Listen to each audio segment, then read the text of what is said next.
السلام علیکم ورحمۃ اللہ وبرکاتہ۔ فرض علوم کورس میں ہم جو ہے وہ جماعت کے متعلق پڑھ رہے تھے۔ آج انشاءاللہ ہم یہ پڑھیں گے کہ اگر امام جو ہے وہ اس کی نماز مکمل ہو جائے، یعنی امام فارغ ہو جائے، تو مقتدی کے لیے کیا حکم ہے۔ تو یہ مسائل جو ہے یہ بھی جاننا ضروری ہے۔ تو یاد رکھیں،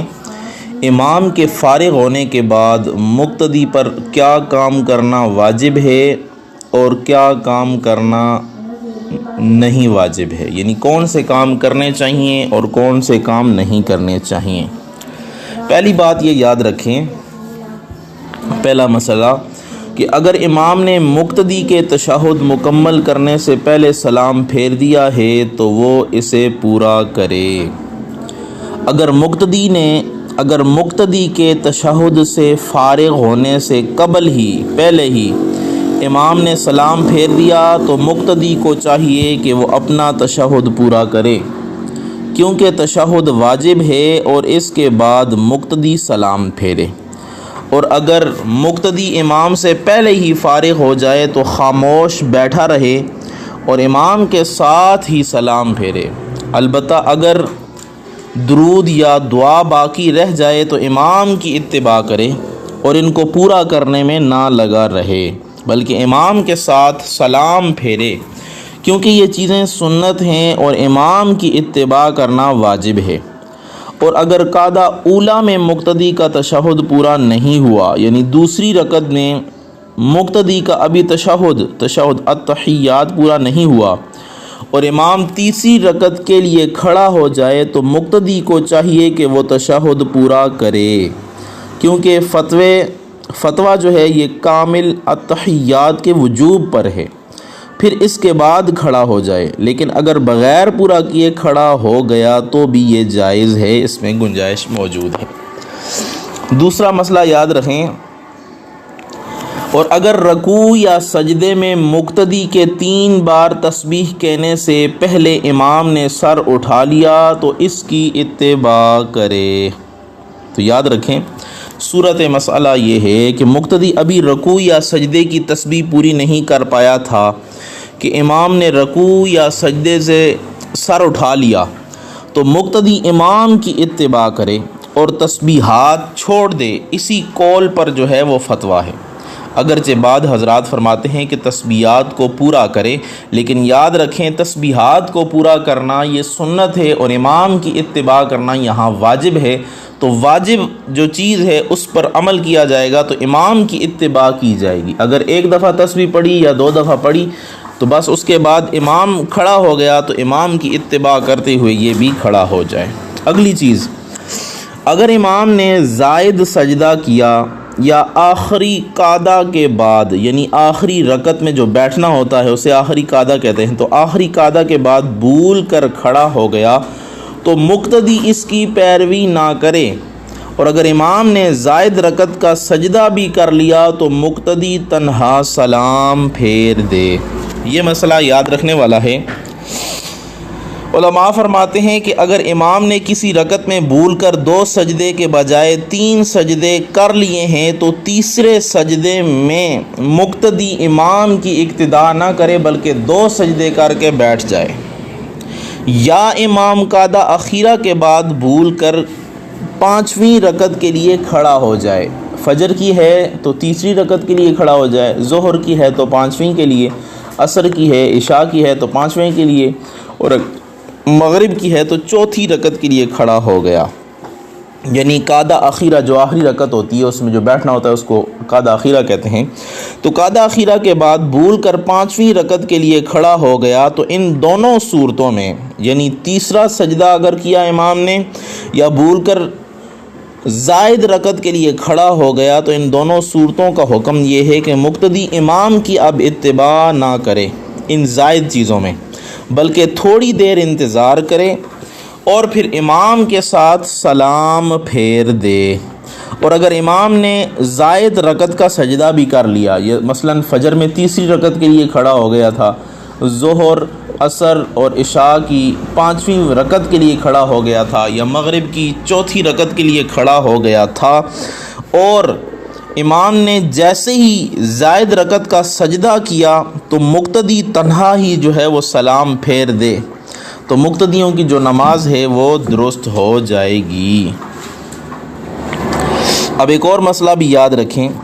اگر امام آخری قعدے سے پہلے ہی بھول کر کھڑا ہو گیا تو مقتدی جو ہے وہ اس کا انتظار کرے۔ اگر مقتدی نے امام کے زائد رکعت کا سجدہ کرنے سے پہلے سلام پھیر لیا تو اس کی فرض نماز جو ہے وہ فاسد ہو جائے گی۔ صورت مسئلہ یہ ہے کہ امام نے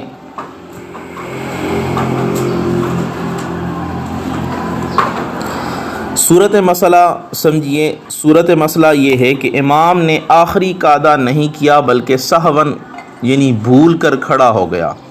تو مقتدی کو چاہیے کہ امام کا انتظار کرے اور سلام نہ پھیرے۔ اور اگر مقتدی نے سلام پھیرنے میں اتنی جلدی کی کہ ابھی تک امام نے زائد رکعت کا سجدہ بھی نہیں کیا تھا کہ اس نے سلام پھیر دیا تو مقتدی کی نماز جو ہے یہ فاسد ہو جائے گی، کیونکہ قعدہ اخیرہ فرض ہے اور اس فرض کو امام کی اتباع میں ہی کرنا تھا، لیکن اس نے اس کو تنہا کیا، اس لیے اس کی نماز جو ہے یہ فاسد ہو جائے گی۔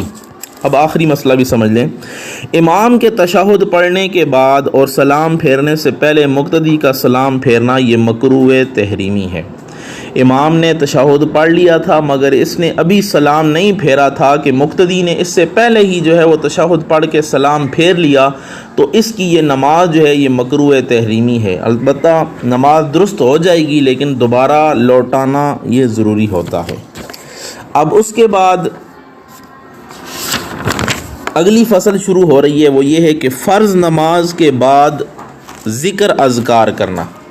تو یاد رکھیں فرض نماز کے فوراً بعد سنتوں کے لیے کھڑا ہونا یہ مسنون عمل ہے، لیکن علماء یہ فرماتے ہیں کہ حدیث شریف میں ہے کہ نبی اکرم صلی اللہ علیہ وسلم فرض نماز کا سلام پھیرنے کے بعد یہ دعا مانگا کرتے تھے کہ اللہم انت السلام و منک السلام و الیک یرجع السلام تبارکت ربنا وتعالیت یا ذا الجلال والاکرام۔ تو لہٰذا یہاں فوراً کھڑا ہونے سے مراد یہ ہے کہ فرض پڑھنے کے بعد یہ دعا مانگے اور مزید تاخیر کیے بغیر سنتیں شروع کر دے۔ مثلا فرض نماز کے بعد فوراً جو ہے وہ آیت الکرسی بھی پڑھے اور پھر جو ہے وہ کھڑا ہو جائے۔ اس کے بعد حضرت شمس الائمہ حلوانی رحمۃ اللہ علیہ فرماتے ہیں کہ فرضوں اور سنتوں کے درمیان وظائف پڑھنے میں کوئی حرج نہیں ہے، یعنی بہتر یہی ہے کہ اوراد و وظائف نماز مکمل کرنے کے بعد پڑھ لے، اگر پہلے بھی پڑھتا ہے تو تب بھی کوئی حرج نہیں ہے۔ اگلا مسئلہ ہے کہ امام کے لیے مستحب ہے کہ سلام پھیرنے کے بعد نوافل یعنی سنتیں وغیرہ پڑھنے کے لیے اپنی بائیں جانب ہو جائے، کیونکہ پیچھے سے آنے والا یہ نہ سمجھے کہ ابھی بھی جماعت ہو رہی ہے، اور اس کے بعد سنتوں اور نوافل کے بعد دعا کے لیے لوگوں کی طرف متوجہ ہو، لوگوں کی طرف منہ کرے اور اس طرح منہ کر کے جو ہے وہ دعا مانگے کہ یہی مستحب طریقہ ہے۔ نماز کے بعد استغفار کریں، آیت الکرسی اور معوذات یا معوذتین پڑھیں۔ تو یاد رکھیں پہلا جو مسئلہ تھا کہ امام نمازیوں کی طرف بھی متوجہ ہو سکتا ہے، دائیں طرف اور بائیں طرف بھی جو ہے وہ منہ پھیر سکتا ہے، اور دائیں طرف پھیر لینا یعنی قبلے کی بائیں جانب منہ پھیرنا یہ زیادہ اولیٰ ہے، کیونکہ حضور علیہ الصلوۃ والسلام جو ہے وہ حجرے جو ہے وہ محراب سے بائیں جانب جو ہے وہ حضور علیہ الصلوۃ والسلام اکثر اپنا چہرہ انور کر لیا کرتے تھے، کیونکہ آپ کی جو ازواج مطہرات تھیں ان کا حجرہ جو تھا وہ محراب سے دائیں جانب تھا، اس لیے آپ کا گھومنا اکثر جو ہے وہ دائیں جانب ہوتا تھا، یعنی نماز کے بعد بھی حضور علیہ الصلوۃ والسلام اپنا چہرہ انور جو ہے وہ اپنی ازواج مطہرات کی طرف کر لیا کرتے تھے۔ تو آج یہ بھی یہ یاد رکھنا چاہیے لوگوں کو کہ اپنی بیویوں کا وہ کتنے حقوق ادا کر رہے ہیں، کہ حضور علیہ الصلوۃ والسلام جو ہے دیکھیں نماز کے فوراً بعد جو ہے وہ چہرہ ان کی طرف کر لیا کرتے تھے جس طرف جو ہے وہ ان کا حجرہ ہوا کرتا تھا۔ اس کے بعد یہ ہے کہ حدیث شریف میں آتا ہے کہ جو شخص ہر نماز کے بعد سبحان اللہ الحمدللہ اور اللہ اکبر 33 بار پڑھے اور یہ 99 ہو گیا، پھر لا الہ الا اللہ وحدہ لا شریک لہ لہ الملک ولہ الحمد وہو علی کل شیء قدیر پڑھے تو اس کی خطائیں جو ہے یہ معاف ہو جاتی ہیں، اگرچہ وہ سمندر کے جاگ کے برابر ہی اس کے گناہ اور خطائیں کیوں نہ ہو وہ معاف ہو جاتی ہیں۔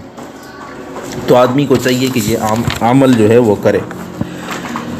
اس کے بعد ہاتھ اٹھا کر اپنے لیے اور تمام مسلمانوں کے لیے دعا مانگے، اور پھر آخر میں ان کو اپنے چہرے پر مل لے۔ سب سے پہلے دعا مانگنے کا طریقہ یہ ہے کہ سب سے پہلے اللہ تعالیٰ کی تعریف کرے، اس کے بعد حضور علیہ الصلوۃ والسلام پہ درود پاک پڑھے، اس کے بعد جو ہے وہ اپنے لیے دعا مانگے، پھر اپنے والدین کے لیے، پھر اپنے بچوں کے لیے، پھر بہن بھائیوں اور رشتہ داروں کے لیے، پھر تمام دوستوں کے لیے، پھر تمام دنیا کے مسلمانوں کے لیے، پھر اس کے بعد جو ہے وہ تمام لوگوں کے لیے دعا مانگنے کے بعد قرض داروں کے لیے، بیماروں کے لیے، جو مشکل میں پھنسے ہوئے ہیں ان کے لیے دعا مانگنے کے بعد اپنے لیے دعا مانگے۔ اب یہاں پہ نماز کے بعد جو ذکر و اذکار کی فضیلت ہے اس کی چند احادیث آپ کے سامنے بیان کر دی جاتی ہیں۔ ایک حدیث تو یہ ہے، حضرت ثوبان سے مروی ہے کہ رسول اللہ صلی اللہ علیہ وسلم نماز سے فارغ ہو کر جب گھر کی طرف لوٹتے یا لوٹنے کا ارادہ فرماتے تھے تو پہلے 3 مرتبہ استغفر اللہ استغفر اللہ استغفر اللہ فرمایا کرتے تھے، پھر اللہم انت السلام و منک السلام یہ والی دعا پڑھا کرتے تھے جو پہلے میں نے پڑھ کے آپ کو سنائی ہے۔ یہ مسلم شریف کی حدیث ہے۔ دوسری حدیث ہے حضور علیہ الصلوۃ والسلام کا فرمان ہے کہ جو شخص نماز کے بعد آیت الکرسی پڑھے تو اس کو جو ہے وہ جنت میں داخل ہونے سے کوئی چیز نہیں روک سکتی سوائے موت کے، یعنی موت چونکہ پل ہے تو جس سے گزرنا تو لازمی ہے، تو جنت میں جانے کے لیے بس ایک سانس ہی آڑ ہے، جیسے ہی سانس رکے گی اس حدیث کے مطابق وہ جنت میں چلا جائے گا۔ تیسری فضیلت یہ ہے، حضرت عقبہ بن عامر رضی اللہ تعالیٰ عنہ نے فرمایا کہ مجھ سے حضور علیہ الصلوۃ والسلام نے فرمایا ہر فرض نماز کے بعد جس نے 33 بار سبحان اللہ، 33 بار الحمدللہ اور 33 بار اللہ اکبر پڑھا تو یہ 99 ہو گیا، اور 100 کا عدد جو ہے یہ جو ابھی پڑھا تھا لا الہ الا اللہ چوتھا کلمہ یہ پڑھ کے پورا کر لیا تو اس کی خطائیں معاف کر دی جاتی ہیں، اگرچہ وہ سمندر کے جاگ کی طرح ہوں یا جاگ کے برابر ہوں۔ تو یہ ساری وہ چیزیں تھیں جو ضروری تھیں تو وہ آپ کے سامنے جو ہے وہ بیان کر دیں۔ اللہ سے دعا ہے اللہ تعالی ہمیں سمجھنے کی توفیق عطا فرمائے، آمین ثم آمین۔